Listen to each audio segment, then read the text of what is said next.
Well, all week here at the UN headquarters, we have heard from world leaders, including US President Joe Biden, also from Australia's Foreign Minister Penny Wong, using their addresses, using this platform to condemn Russia's invasion of Ukraine. It really has been the dominant focus of what has taken place inside the General Assembly and also in many of the meetings occurring on the sidelines. Today, it was the Russian Foreign Minister Sergei Lavrov's opportunity to respond to that criticism in his speech and also in a press conference that he held afterwards.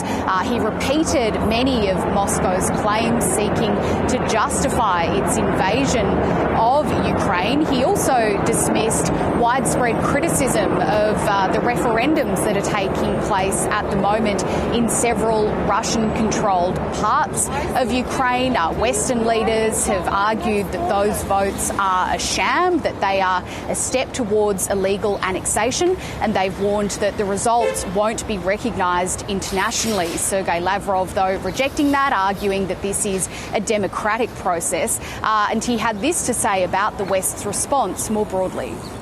The official Russophobia in the West is unprecedented. The scope is grotesque.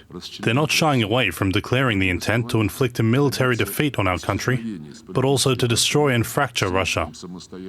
In other words, what they want to do is remove from the global map a geopolitical entity which has become all too independent. So, Jade, we've heard a lot this week about China's close relationship with Russia and whether it can exert any influence here. Was that addressed at all?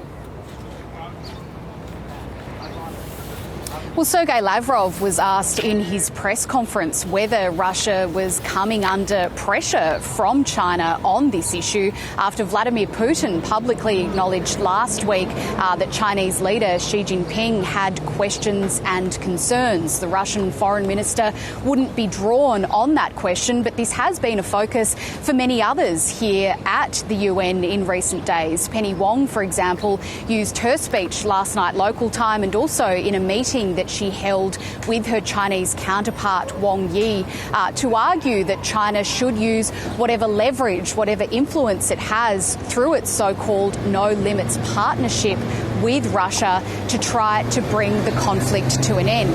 Now, in his speech today, Wang Yi said that China called on all parties to keep what he called the crisis from spilling over. He said that the priority was facilitating talks for peace. So again, stopping short of publicly condemning Russia's invasion. But really, his main focus, or at least one of his main focuses in his address, was the matter of Taiwan. He reiterated China's claim over Taiwan. He warned that Beijing would use so-called forceful steps to oppose external interference. And that was coming just days after US President Joe Biden again suggested that the US military would step in to defend Taiwan if it was attacked by China. So to bring it back to Russia's Foreign Minister Sergei Lavrov, in his speech, he took aim at those comments from the US President. He argued that Washington